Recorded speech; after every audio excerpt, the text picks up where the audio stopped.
대부분의 성인들은 아무 문제 없이 45kg짜리 사람을 들어 올릴 수 있을 겁니다. 하지만 45kg 무게의 바위를 드는 건 쉽지 않습니다. 잡는 게 힘들 거예요. 악력이 많이 필요해요. 가슴 근육에도 힘을 줘야 할 거예요.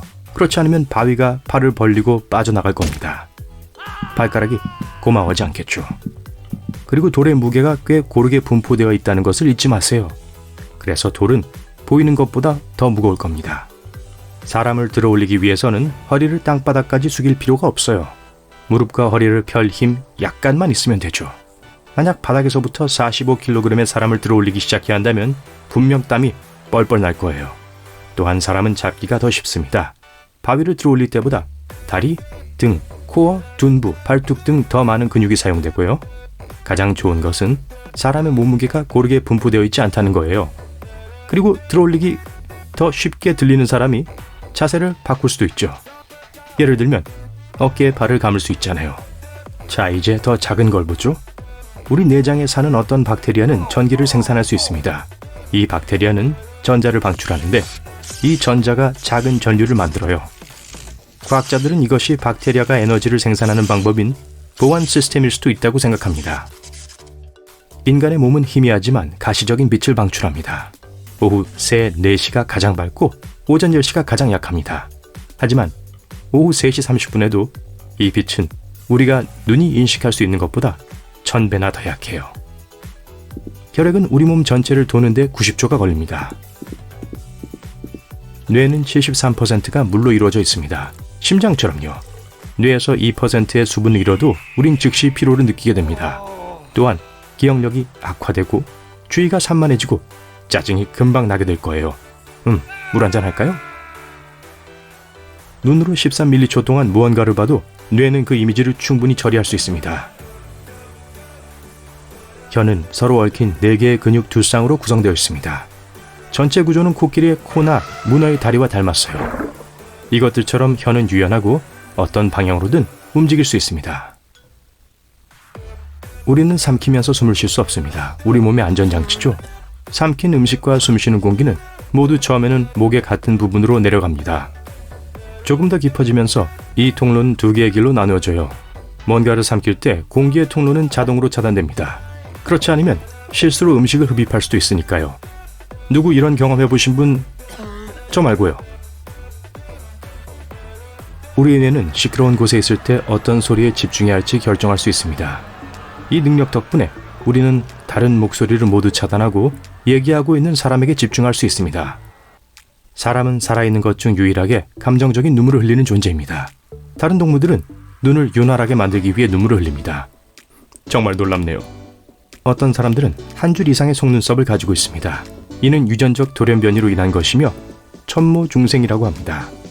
이런 증상을 가진 사람은 첫 번째 속눈썹 뒤에 두 번째 속눈썹이 자란답니다. 몸에서 가장 뚱뚱한 기관은 뇌입니다. 지방은 뇌의 건조 중량에서 최소 60%를 차지해요. 뇌는 또한 몸의 콜레스테롤 중 약 4분의 1이 있습니다. 하지만 이 물질은 뇌에게 매우 중요해요. 콜레스테롤 없이 뇌는 살아남지 못할 겁니다. 아시겠죠? 몸에서 가장 긴 뼈는 허벅지 뼈입니다. 가장 작은 뼈는 귀에 있는데요. 쌀 한 톨보다 짧습니다. 손톱은 자주 쓰는 손에서 더 빨리 자랍니다. 그러니까 만약 오른손으로 글을 쓴다면 오른손의 손톱을 더 자주 잘라야 할 것입니다. 손톱은 또한 여름과 낮에 더 빨리 자랍니다. 하지만 새끼손가락의 손톱은 다른 손톱보다 더 천천히 자라요. 각각의 미뢰는 미니 컴퓨터의 기능을 합니다. 미뢰는 맛 정보를 분석하는 50개에서 100개의 수용체로 구성되어 있어요. 미뢰는 단맛, 쓴맛, 짠맛, 신맛, 감칠맛 등을 구별할 수 있습니다. 약 25%의 사람들은 밝은 빛을 보았을 때 재채기를 합니다. 이 현상을 빛 재채기 반사라고 합니다. 햇볕을 보면 재채기를 한다는 뜻이에요. 발은 시간이 지날수록 더 커지는 편입니다. 사람은 나이가 들면서 발에 있는 인대와 힘줄이 약해지거든요. 그러면 아치가 더 평평해지고 발은 더 넓어지면서 길어집니다. 만약 불면증이 없으시다면 축하드립니다. 여러분은 인생의 약 3분의 1을 잠으로 보낼 것입니다. 하지만 어떤 동물들은 이보다 훨씬 더 많이 잡니다. 예를 들어 개는 수면 시간이 전체 수명의 44%이며 비단뱀은 75%입니다.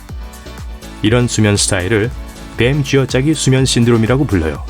아니요, 제가 이렇게 잘 수 있어서 그냥 지어내봤어요. 입술에는 땀샘이 없기 때문에 땀이 나지 않습니다. 입술에는 특별한 보호막을 만드는 분비샘이 없어요. 이 분비샘은 피부의 수분을 유지시켜줘요. 그래서 입술은 태양, 바람, 추위 등에 매우 취약한 거예요. 또한 입술은 몸의 다른 부분보다 빨리 마릅니다. 오른쪽 폐는 간을 위한 공간을 남겨야 하기 때문에 왼쪽 폐보다 짧습니다. 하지만 왼쪽 폐는 더 좁아요. 심장을 위한 공간을 만들기 위해서요. 정말 적응력이 좋죠? 남자의 폐는 보통 여자의 폐보다 더 많은 공기를 담습니다. 어떤 사람들은 그래서 허풍을 더 많이 떠는 거라고 하던데요. 눈썹이 없는 인물 사진을 보면 아는 사람을 알아보기가 힘듭니다. 눈보다는 눈썹이 얼굴 인식에 더 중요하다는 거죠. 몸에는 약 300억 개의 세포가 있습니다. 지구에는 700만 명 이상의 사람들이 살고 있습니다. 계산을 해보죠. 그러니까 우리 몸에는 지구상의 사람들보다 4,000배 이상의 세포가 있다는 뜻이에요. 자, 누군가 거짓말을 할 때 그 사람의 코는 신호를 보냅니다. 과학자들은 사람이 거짓말을 할 때 코 주변과 눈 안쪽의 온도가 상승한다는 것을 알아냈습니다. 이 현상은 피노키오 효과라고 해요. 인간의 몸에는 200개 이상의 뼈가 있습니다. 그중 4분의 1은 발에 있고요. 평균적으로 발에는 36개의 뼈, 33개의 관절, 19개의 근육, 107개의 인대가 있습니다. 발에 있는 뼈 중 일부가 제대로 정렬되지 않으면 이는 전신에 영향을 줄 수 있습니다. 과학자들은 실험실에서 인간의 미각세포 몇 개를 배양했고 이들이 냄새를 맡을 수 있다는 것을 알아냈어요.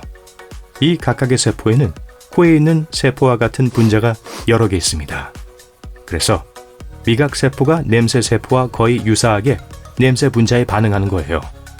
그러니까 후각과 미각은 우리가 생각했던 것보다 훨씬 더 밀접하답니다. 사실 인간의 뇌는 무작위적인 생각을 마구 만들어냅니다. 거의 50개의 생각이 1분 안에 우리 뇌에 나타나죠. 시간당 3,000개, 하루에 7만 개 이상입니다. 생각 얘기가 나와서 말인데요. 데카르트의 나는 생각한다, 고로 존재한다 라는 유명한 말이 있죠. 전 이 말을 잘못 듣고 데카르트가 고구마를 먹고 싶어하는 줄 알았어요. 아니더라고요. 입술이 빨간색인 이유는 이곳의 피부가 얇고 연약하기 때문입니다. 비교를 해보죠. 얼굴의 피부는 세포층이 최대 16겹으로 두껍습니다. 입술에는 3, 5겹의 세포층만 있고 그래서 피부 바로 아래에 작은 모세혈관이 더 잘 보이는 거예요. 지문처럼 입술의 빨간 부분에는 독특한 양 무늬가 있습니다. 세계 인구 전체의 약 3% 사람들에게만 두 손바닥에 X자 손금이 그려져 있습니다. 정말 드문 현상으로 많은 문화권에서 이런 손금은 강한 성격을 나타낸다고 여겨져요. 사람이 갖고 있는 기본적인 감각은 5가지만 있는 게 아닙니다. 우리에겐 공간감, 고통감, 균형감각, 시간감각, 체내 온도감각 등도 있습니다. 역시 그렇군요. 인간의 위에는 3, 4일마다 새로운 위벽이 생깁니다. 이렇게 몸은 위가 스스로를 먹지 못하게 막는 거예요. 우리 몸의 위산이 얼마나 강력한지 아시겠죠? 우리 몸은 수분 손실이 몸무게의 1%가 될 때 갈증을 느끼기 시작합니다. 5% 이상이 되면 기절할 수 있습니다. 우리 몸에는 650개 이상의 골격 근육이 있습니다. 몸무게의 약 40%를 차지하죠. 정말 신기한데요. 하지만 예를 들면 애벌레에게는 인간보다 더 많은 4,000개의 근육이 있습니다. 그리고 메뚜기는 900개나 있어요. 와! 그나저나 몸에서 발생하는 열의 거의 85%는 근육 수축에서 나오는 거예요. 몸에는 200만에서 500만 개의 땀샘이 있어요. 스트레스 땀과 일반적인 땀, 두 가지 종류의 땀을 생산하죠. 스트레스와 관련된 땀에는 지방산과 단백질이 들어있습니다. 그리고 일반적인 땀에는 주로 물, 소금, 다른 작은 물질 등이 있습니다. 에이, 작은 일에 땀 흘리지 마세요. 우리의 손가락은 매우 민감합니다. 머리카락 너비보다 작은 물체를 느낄 수도 있어요. 만약 손가락이 지구만한 크기라면 자동차와 집 사이의 차이를 알아챌 수 있다는 뜻이에요. 그리고 과학자들은 앉아서 위를 올려다보면 긍정적인 기억을 더 쉽게 떠올릴 수 있다는 걸 밝혀냈습니다. 만약 나쁜 일을 떠올리고 싶다면 앉아서 아래를 내려다보면 된대요. 그러니 아래는 보지 마세요.